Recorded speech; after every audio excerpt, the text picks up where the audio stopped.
I've always known about this land.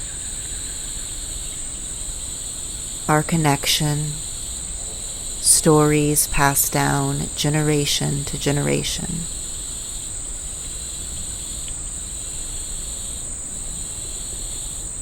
Once upon a time, my ancestors lived solely off this land. Born of this land, brought to this land, held captive, tethered.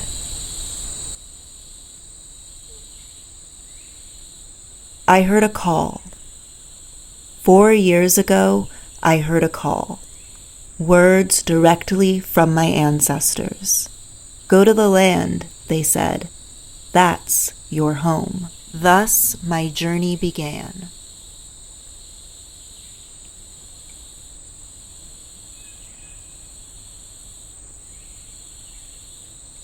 George is my third cousin once removed. See what color they are. It look almost like blood, don't it? For the past 4 years, he's been teaching me how to live off the legacy our ancestors left. Can eat them too? Yeah, you eat poke salad, you just skin the leaves off, skin that little, that little stem out of it. You just skin these little stems out, and you cook it just like you do greens. Wow. But you have to cook it and pour the first water off, then let it boil again and pour that water off. And then you take it out of that pot and put it in a skillet and scramble it with eggs. You know, that you scramble sounds eggs delicious. up with it and then make cornbread, and that's a meal. Cousin George has been living off the legacy his entire life. I was born a mile from the road. Either road you went to, I was a mile away from it, back off in the woods. We didn't even have electric lights until I was about 10 or 11 years old. I come from a long line of story harvesters. In the 1980s, my great-uncle, W.T. Handy, sat down with his uncle, Uncle E.H., to gather some stories.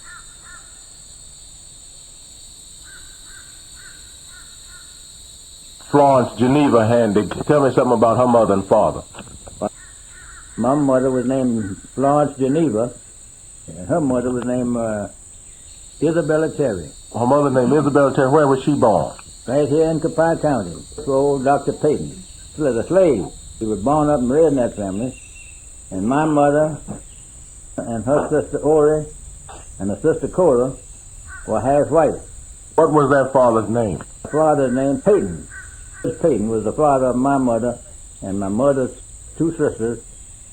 Judge Payton was here in Copiah County? In Copiah County.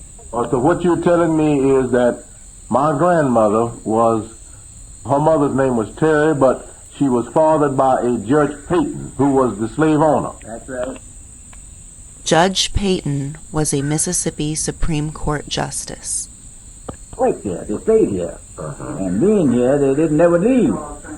They were under supervision of whites. And after slavery reconstruction, they just remained here and still remain slaves in a way under those same people because they didn't know where to go, didn't have anything else to do. So they just had to stay under those same people. They give them a little freedom, but it wasn't free like they are now. Of course, they give them some of the freedom as it was at that time, but it wasn't much. This land was their path to freedom, a way to sustain future generations. Cousin George remembers when this was mostly farmland. Flour, sugar, salt, and pepper. And that was the only thing they really had to buy at the store. We grow a lot of greens, cabbage, tomatoes, snap beans, butter beans, pole butter beans, crowder peas, and purple hull peas. Yeah, we grow sugar cane, and that's what they would make the syrup out of, go through the winter. At one time, we had about 500 chickens on the yard, and we had a big chicken house. And like over in the night, you heard a chicken making up a racket.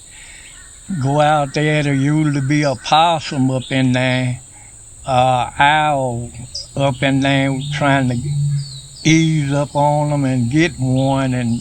But we go out there and take the rifle and bust them possums, pull them out of there, and they used to cook them too. My mother would cook them possums and coons, rabbits, squirrels, and we kept plenty to eat.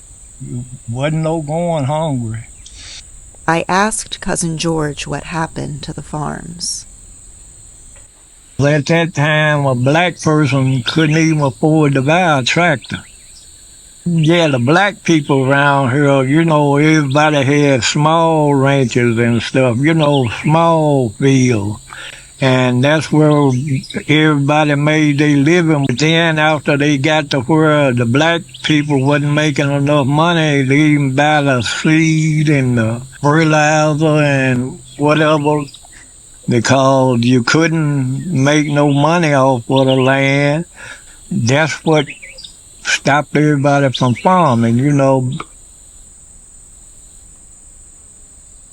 I've always known about this land, our connection, stories passed down generation to generation.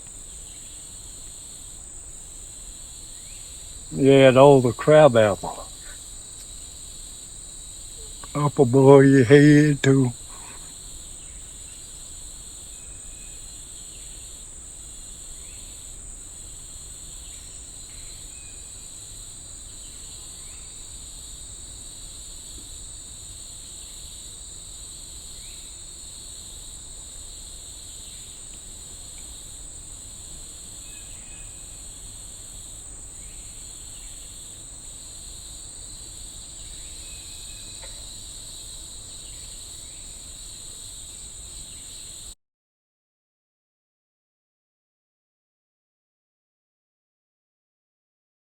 And make a tea with the mullein and pine top.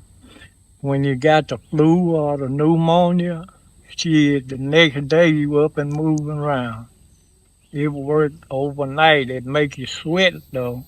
It make you sweat that fever and stuff out.